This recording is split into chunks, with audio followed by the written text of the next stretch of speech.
Tough time never lasts. Only tough people last. I'm going to start this video by saying the crypto markets really aren't favourable to us Europeans. Living in London is cool, but this is the third time I've missed huge events in crypto in the last few weeks. First, it was the Trump launch, which happened at like 2 AM my time. I was sleeping on the job. Next, it was the launch of the Vine token, which pulled like a 200x after launching early morning hours. Again, I was sleeping on the job. And then we get the largest liquidation event in crypto, and the best prices across the board when Ethereum dips to 2.1k happened at 2 AM in London, and once again, I was asleep on the fucking job. All of these examples in recent weeks are giving me serious contemplations to quit my job and go full-time in crypto for my community, the channel, and the Discord, something I'd definitely consider. Anyway guys, I hope you're all doing well. Mad week so far in this space, so I thought I'd drop a quick video to alleviate your concerns and let you know my current game plan. We're going to look at both Bitcoin and Ethereum individually, discuss the liquidation event and my theory on it. We're going to take a look at macroeconomics and whether it's aligning with our bullish hopes. We'll discuss the psychology behind certain movements, and finally there's some therapy involved today too. As always, these are just my opinions, don't gun me, this ain't financial advice. I may or may not be right with what I say, but what you can count on from me is honesty and integrity. I'm not one of those people to say one thing and do another, not trying to scam anyone, not trying to do any of that. It's like a we win together, we lose together kind of mindset for me, which I think isn't done often enough in this space. A lot of people are too focused on themselves and greed, etc. But you know, I digress. So to recap, in case you've been living under a rock, we just had the largest liquidation event in crypto history ever, period. Larger than COVID, larger than the FTX collapse, larger than August 5th, truly seismic activity. People will ask why this happened, and the news of Trump's tariffs was the focal point. However, I believe there was more to it than just that. I believe this was the work of higher market forces, the manipulators doing what they do best and just screwing with the markets. The figure going around was that $2 billion worth got wiped out in liquidations, which is high enough as it is. But apparently the real figure is up to 5 times higher. $10 billion worth of liquidations is unfathomable, unheard of. 800 billion was wiped off the total crypto market cap at one point I read, which is, you know, serious pain. And its effect can be seen all around, from coins, memes, general sentiment, YouTube views, everything. It's just a really depressing time at the moment. Keeping the technical analysis short because there are thousands of people that do that, and it's all subjective anyway. Starting with Bitcoin, not gonna lie, the strength it showed in the last week is pretty impressive. Following the COVID event, Bitcoin crashed 50%. The FTX collapse was about a 25% crash. Now with the greatest liquidation event in history, Bitcoin was down, 6% as a wick, and actually closed the next day higher. I know it's basically its own asset now and ETFs and stuff like that, yeah, cool, but still the strength is commendable and it really sets a solid foundation for the crypto market as a whole. As for, is the pain over? I don't know. I can see Bitcoin dropping again to test the 90 to 91k range, and you know, if it breaks through that, then there is a strong possibility that we go as low as 70k. There are plenty of leverage players still in the game. Remember, this benefits the big players. It would wipe off even more liquidity and they get to accumulate Bitcoin for cheap. That's why, even though it might be unlikely, 70k is still definitely possible and something to be wary of. Quick break to ask, why are you not in my Discord? It's 100% free, no questions asked. By being inside, you significantly increase your chances of making mega money this cycle. Nothing more to say, link is down below, I'll see you inside. Ethereum has been a shit show this whole cycle, and it was so evident this week. This was my TA from before the liquidation event on Sunday, and it's been respected quite nicely. ETH wicked all the way down to 2,100 past the red zone, but failed to close. The descending wedge has therefore been respected and the trend lines are working. Unfortunately, this means we are looking at Ethereum bleeding for the next few weeks, going down to maybe 2.5k-ish and sitting there. However, if we do close below this line, then it could be looking very bleak for ETH in the short term, which is no surprise considering it's been bleak this whole damn cycle. But yeah, should that happen, our altcoins could be looking quite terrible. Ethereum's performance has been so confusing. On one hand, we have the largest inflows into the ETFs since September, $307 million worth, with BlackRock amongst the largest buyers. So there quite clearly is a future for Ethereum going forward, and ignoring the performance so far. We've got Trump's fund buying even more Ethereum in the recent dip, now holding over $400 million in World Liberty Financial. And then on top of that, we have his son Eric shilling Ethereum on Twitter, saying in his opinion, it's a great time to add ETH. So all of these are very bullish signals. But then you take a look at the chart and it looks like this. It makes zero sense. I literally can't explain it. My fallback is that it's market manipulators at hand again. The big whales are accumulating and have been accumulating, so I guess it's up to us to just hang in there and refuse to be shaken. Bitcoin dominance always had huge rallies and pumps both in 2017 and 2021 before dropping just as quickly. I know that dominance will work differently this time around due to the ETFs and countries, big players, MicroStrategy, I get it.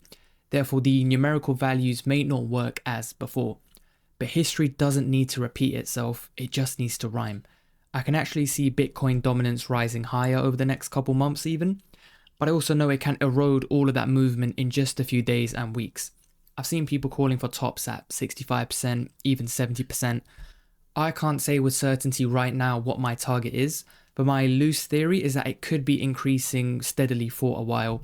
Not good, I know, but it's happened in the past before when it all looks over and then bang, it falls rapidly and altcoins take the limelight. So macroeconomically, we move on to the dollar.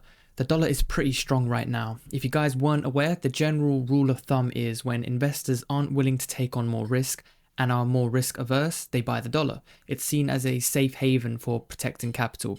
Typically, a strong dollar suggests risk off, so our crypto and stocks won't be performing as well.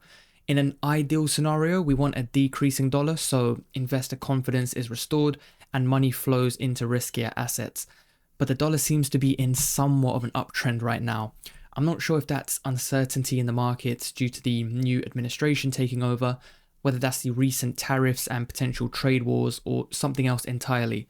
But seeing the dollar in a downtrend, maybe even decrease back to around 100 and even lower possibly, would be a good signal that we're starting to get back in business. And to see that, we need rate cuts. So far, I have seen conflicting statements and reports on how the Fed want to play this year. We started off with the Fed only looking to cut rates once to ensure a soft landing for the economy, and that wasn't looking likely until June, July, or even after. However, Trump comes in and being a businessman and of course wanting to restore sentiment and investor confidence for his people and the economy, says he will be demanding rate cuts.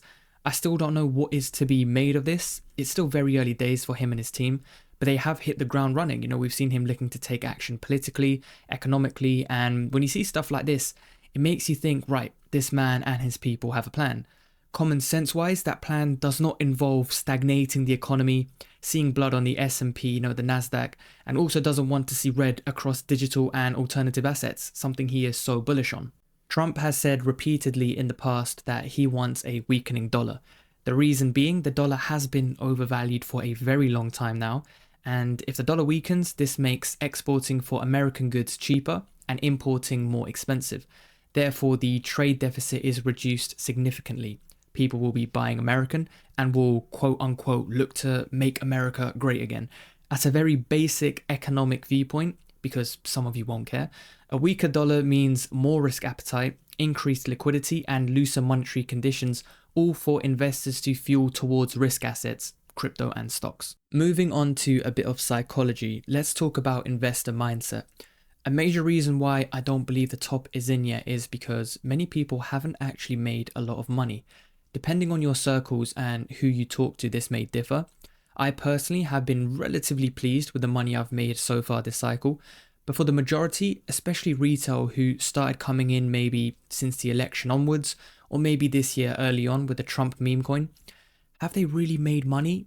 No, I don't think so. I mentioned in my previous video saying that we won't get an alt season is basically destroying two fundamental principles of markets and investing. One, people want to make money, and two, people are greedy. Those are two omnipresent philosophies which aren't going to go away. We saw a taste of this when Trump launched his meme coin. The amount of newbies to crypto, downloading Phantom Wallet, not understanding anything but just trying to make money, fueled by greed, was crazy. And what happened? It marked a local top for many alts, sucked liquidity completely dry. I believe that was just a taste of what's to come. It was the euphoric stage of the markets, but tied specifically to just one coin, a meme, by the way, not an actual coin. No offense to any meme coin lovers. And it wasn't market wide, and it was for less than 24 hours as well. Even at the time, I said usually I'd consider this a top signal for the cycle, but given when it happened in the market, I didn't think it was. It was more like an anomaly. So people are still going to want to make money, and at some point, greed and euphoria will take over. Whether we need a couple catalysts for that to come, potentially, yeah. But for now, market-wise, it hasn't happened in my opinion. So yes, not enough people made money so far this cycle for it to be a complete write-off in my opinion. Instead, I'm seeing maximum pain. I think this is the worst sentiment I've seen in crypto since the FTX collapse. It almost feels worse anyway. By the way, it's very hard to find specific tweets now that I'm recording. I'm just relaying what I've seen over the last few days. But yeah, so many people have been liquidated or lost everything, or they've sold at a loss, packed their bags and left the space. I've seen this on Twitter, in my Discord, and I'm also getting a lot of messages from people who are close to, if not already, giving up. And that for me is kind of a bullish signal in itself, no offense. I don't condone or celebrate anyone losing money. I think it's completely terrible, and fuck the market manipulators for doing so. But they're getting what they want. They want fear, they want despair to wipe out both bulls and bears so they can accumulate whatever, Bitcoin, Ethereum, or anything a lot cheaper, but also reset the liquidity and allow clearer runways for future legs up.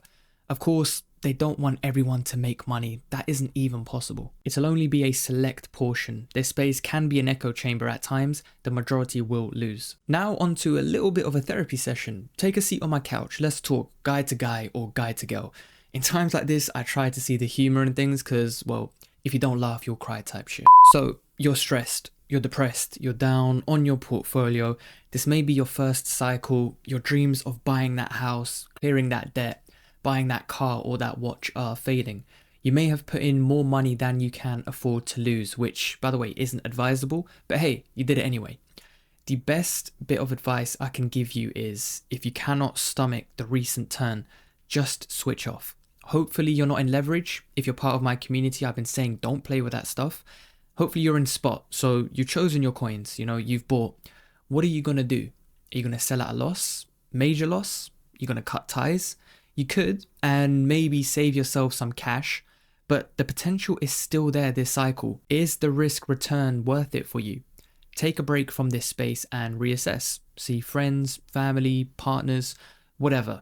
Take a walk, focus on the job, mute crypto out of your life. Even me, unsubscribe, leave the Discord. Nah, I'm kidding, don't do that.